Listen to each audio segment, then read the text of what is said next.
Well, hello everyone, and welcome to Health Chats Among Friends.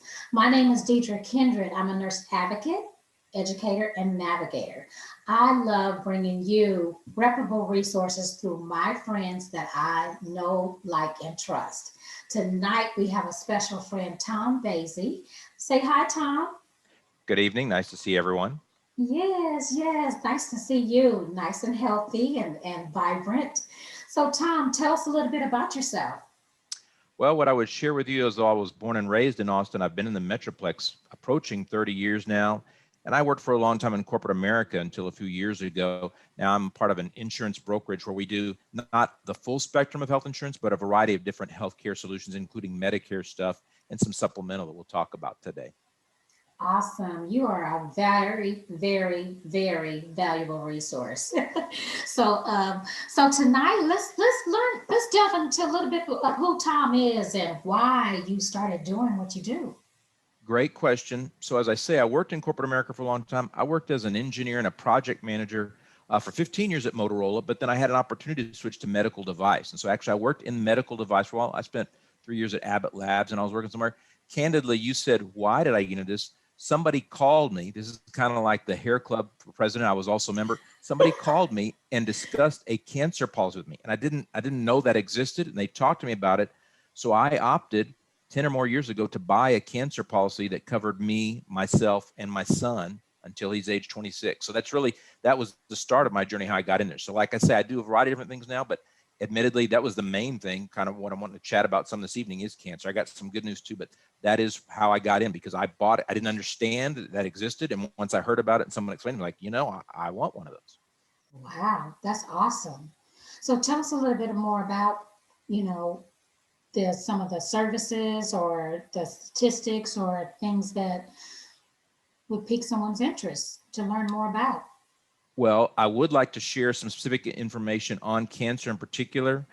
I guess I will remark first to your remark about the company. So like I say, without getting into the details of all different spectrum things, some of the things I do the Medicare solutions, which are supplements and advantage plans, and then I do what I call supplemental insurance. So even if you have major medical, I think people know these days that doesn't cover everything. So there's these nice solutions that you can get that are pretty cost effective. So that's really what I do. But what I wanted to share with you and your viewership today is there's some hot new stats off the presses from the American Cancer Society. I had the opportunity to present those in a full presentation format. I won't subject you to that, but I just kind of wanted to share a couple of things off the top of my head. For one thing, Ms. Deidra, I bet maybe because you're in healthcare, you may know all about this, and these are relatively intuitive. Let me just check. Do you know what the most common form of cancer is for ladies in the U.S.? Would that be breast cancer Yeah, or? that is. So that's not a surprise, right? So you got that one. Mhm. All right, let's try the next one. What about for the other gender, for men? Do you know what the most common one is, or these really most expected ones? What these are for 2021? You know I what would that is for say men? prostate. Yes, so you're a healthcare professional. You know this. Yeah. So that is correct. Maybe those aren't as surprising. Now the next ones I might have been able to guess those. Guess what the next most common one is, and it's actually the same for both genders and most common one. Can you get that one? That's a little more challenge to me. Ooh, I have no I was clue because, surprised it was lung. Lung cancer was the most common one statistically, and it's for oh, both genders, like I say. And then the third one, and I think once we get beyond that, it kind of gets off in the weeds or it kind of gets smaller. But the third one is also, since I gave you that one, then can you get the third one? You know what the third most common one is? the most common for men and women? Yeah, it goes across both genders. Well, you already said lung. I don't know. Colorectal. And again, I'm like, oh, I had mine checked within the past. I had the colonoscopy. So I should have known that. So Makes total those are the three sense. most important ones. Now, what I want to say to give you some good news right away is for the two most common ones. In fact, this is true for all three of them. The truth is the survival rates are going up. So that's good news. We're probably it's because we're detecting things more and we're making progress in prevention or treatments. But then the good news is the survival rate on the two most common ones for breast for men, for women, and prostate for men is above 90%. So that is good news. So that was Oh, that is my great news. the thing I liked most out of there. So having said that, the other thing I want to share, here's the not as good news. The good news is we're going to survive. And they, on the other ones, although they're not 90%, they're going up statistically. I think we're up at least to 2/3 for lung cancer. I think 2/3 will survive. And so the good news is survival rates are going up. I told you what those are, but what I want to share, what isn't as good a news, and we won't belabor this point, is the cost of that. On average, they're expensive. Cancer costs a lot. So cancer costs, one, for the treatments, be it a radiology treatment, or if you're going to, for pharmaceuticals, if you're taking stuff like that, sometimes there's prosthetic involved too, right? If and so it's expensive. So the average price for those two most common ones are $20,000 and $23,000. So let's just say across the generous, about $22,000. So that's expensive, kind of. Unfortunately, the next two are even more. Lung cancer actually averages $60,000 as the cost of care in the U.S. And let me clarify, these numbers are several years old, but that's what it is. And then for colorectal, it's 50. So the good news is we're surviving. The bad news is that is kind of expensive. That's an expensive cure. So let me stop there for a second. There's more things I can share with you, but I don't see if you want to have any other questions or anything about what I've said so far. Well, I'm not surprised by those numbers economically, but also we have to factor in loss of work, loss of income, so that's even more detrimental because, I envision it's the whole person. You're exactly right. Those are additional costs. And often another one is travel. Frequently, you got to go somewhere to get the care, the expertise in that. So you're exactly right. There are other, even beyond the cause of it. It's an expensive diagnosis. You're exactly right. Yes, absolutely. So here's the other half, what I would share with you. The good news is there are supplemental cancer plans that you can get. So maybe you have insurance, maybe you don't. Either way, I hope someone has stuff. But the thing is, these major carriers, and I personally am appointed with multiple carriers, not just one. So I'd like to think I'm unbiased. In other words, I'm not capped to just one insurance company. There are multiple companies that offer cancer policies. And when I say that, you can sign up for this policy. You'll get charged a relatively low monthly premium. By the way, you can size it too. You can say, give me 10,000, 20,000. Part of the reason I got those numbers because I wanted to have a better feel. I wanted to be able to recommend something. I don't know if $5,000 policy is good, but it seemed like if you could pull off the 20,000, that'd be a good one to get because it's the most common, the price of the most common ones. But my point is you can scale them and they'll cost $20, $30, $40, maybe $50 a month if you go to higher value, 50, 60K. But the good news is they're relatively cost effective. You can sign up for one of those things. You can get one for just you or a spouse, you and a spouse, I should say, or you can get one for even the whole family. That's the thing. I did the whole family because I wanted to have that coverage. God forbid the kiddos get it, but that's what you can do. And they're relatively cost effective. And so what I like to do is explain to people how they work. And here's an example. These policies, like I say, you can scale how much you want so that you like the monthly premium. And then some of them have a recurrence benefit. And what I mean is you can get straight cancer insurance. You get the diagnosis, the company goes, here you go. Here's the $10,000, $20,000, whatever you signed that policy for. If you get the cancer recurrence benefit, they can vary. So like, I'm going to use the number 10 years. If in 10 years you get another diagnosis, you get that same $20,000 again. Or it's kind of prorated. If it's 5 years afterwards, then you'll get 50% of that value. But my point is you can pay a little bit more per month. So the good news is these are scalable. So I feel comfortable and I like these. Like I say, it's how I got into it. I was a customer initially, but they're nice. And so it's peace of mind, relatively low cost, and it's going to help offset that. I forgot there's one piece, another stat that's bad news. So 1 out of every 3 ladies statistically is expected to get a diagnosis here in the U.S. That used to be the same number for men. It's actually gone to 1 out of 2. So the odds are not good for us guys. Wow. So what would you say to someone who thinks that they don't need to talk to you? Meaning, I think everyone needs to talk to you. Everyone who has a family history of cancer, they know someone who has cancer, they are caring for someone, or they think you never know what you don't know, right? So I think everybody needs to call you, but who would you recommend calling you and reaching out to you? Because there's so many different plans. Well, you're exactly right. Well, to your point, unfortunately, statistically, that supports what you're saying. Really, everybody should. However, to your remark, clearly, if you have a family history of cancer, but the good news, what I would offer is if somebody has the family history or if they've known someone, which is a lot of people too, then they tend to already be receptive to the dialogue. I do think the problem arises because one, if you don't know exists, then you won't call. And then number 2, not unreasonably, you might think, no, but it's too expensive. I can't afford that. And so I think those are two kind of holes that. Yeah, well, that's the thing. And so in other words, my message is really that. The good news is they don't cost that much. And the other way of looking at it is, can you afford not to? In other words, these things are expensive. Here's another stat. It's not a phone, but I'll tell you this. So of the people that get the cancer diagnosis in the US, there's a stat that says 40% of those people will run out through their savings within 2 years. So that's the thing. It's like, doggone it, because it is expensive.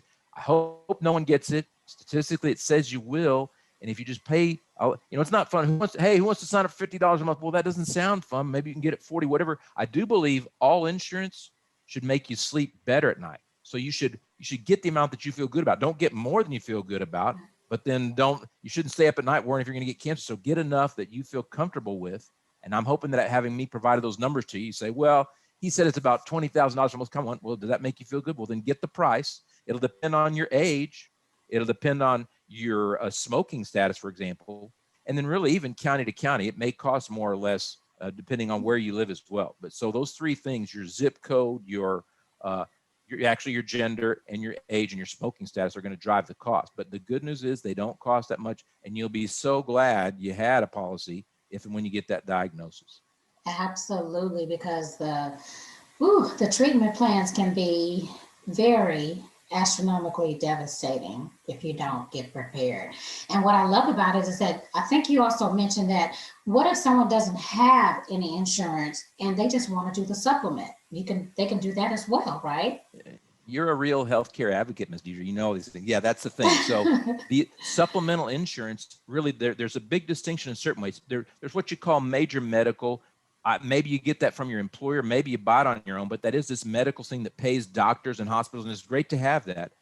Whether you have that or not, supplemental, on the contrary, sometimes with the same carriers, sometimes different ones, you pay those carriers and they pay you directly too. So yeah, for one thing, the money comes straight to you. That's good too. And so you sign it really at those policies, they're really a contract. They're saying, hey, okay, insurance carrier, I'll pay you that X dollars a month. But when I get the diagnosis, and of course you do need to send in a document, and it'll need to have the doctor's name, and it'll need to have the date and say your name and say, this person, I've diagnosed him with lung cancer, whatever. You send that in, and their contract says they're going to pay you whatever it wrote out to be, $10,000, $20,000. But you're right, you don't have to do the major medical, or it's a nice supplement.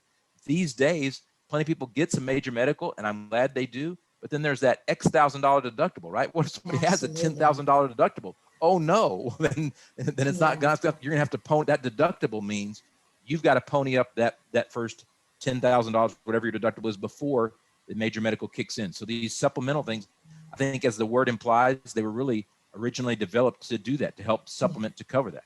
And they're better than nothing. If you got nothing, if your employer, some employers don't provide this, well, then get some supplemental. Yeah, exactly.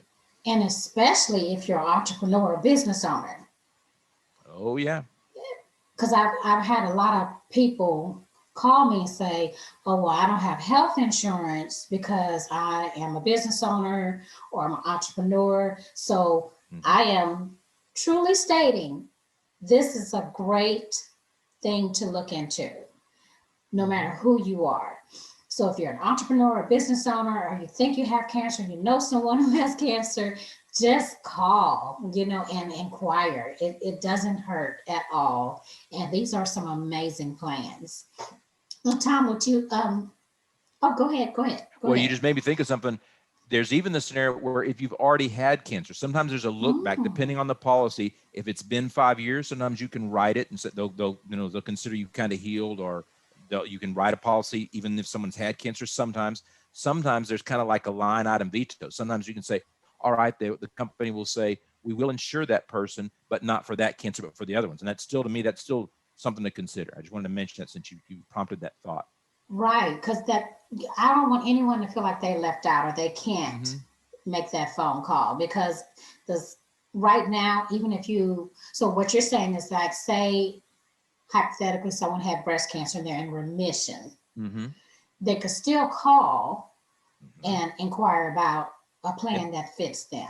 Yep. And we can get a quote. And one of the questions will be, have you been diagnosed? And it'll say the date. And sometimes, admittedly, if you just had it last year, no, they may not do it. It varies carrier to carrier, but as a general, I like to think 5 years. If it's been 5 years, it's likely that you can get a new policy. Yes, or a policy for something else. Yep, because exactly. you never know how that may show back up. So that's amazing. So what areas do you service?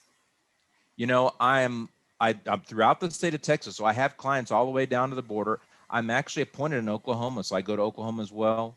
And then I speak Spanish, so I'm actually appointed in Florida and California as well. So I I take love care of it. four I states. love it. I love it. I love it. So, oh, I want to ask you to say something in Spanish to our Spanish listeners about, Ujú. one of your Bueno, lo plans que or, ofrezca a ustedes que hablan español, si sienten más a gusto hablando en su idioma, yo puedo atenderles y yo les explico cómo funciona la póliza, qué es un deducible, cuánto le va a costar y cuánto le van a pagar si sale diagnosis de cáncer. awesome. I love it. I love it. So you are a extremely well-rounded resource provider. I And so hope I so. just I want try. people, you are. And I'm so excited because I want people to know that don't give up hope. Call. If you just have a question, it doesn't hurt to call. Call Deidra. She'll know somebody. She'll either know or she'll know Absolutely. somebody. Absolutely. And I will direct them right to the expert, which is you. So this is amazing. Is there anything else you want to add before we start to wrap I don't up? think so. I've enjoyed our conversation. I like working with you. You and I get together periodically, and so we're in touch. And I think we've done a good job of sharing people. There's other things I like to talk about. What I'm hoping is you'll invite me back some other time. I hope to visit some other time about other topics. Oh, you better come back. I have to have you back. So, Wonderful. Tom, what is the best way that people can get in touch with you You directly? know, I like to make myself available. I'm available by a phone, email, website. My website is Basey, Basey is my last name, Basey-insurance.com. You can Google me, you'll find that. So I'm Tom Basey, it's shown on the screen there. Or it's tom.basey@gmail.com. Or I will go ahead and say phone numbers too. So I can be reached 817-600-3248. I can also be reached at 972-891-9567. So either there's numbers on either side of the Metroplex, but I'm all over the state. I'm available. So one more thing, I'll take carrier pigeon, I guess. I won't be able to feed the pigeon, but I just like people to reach out to me.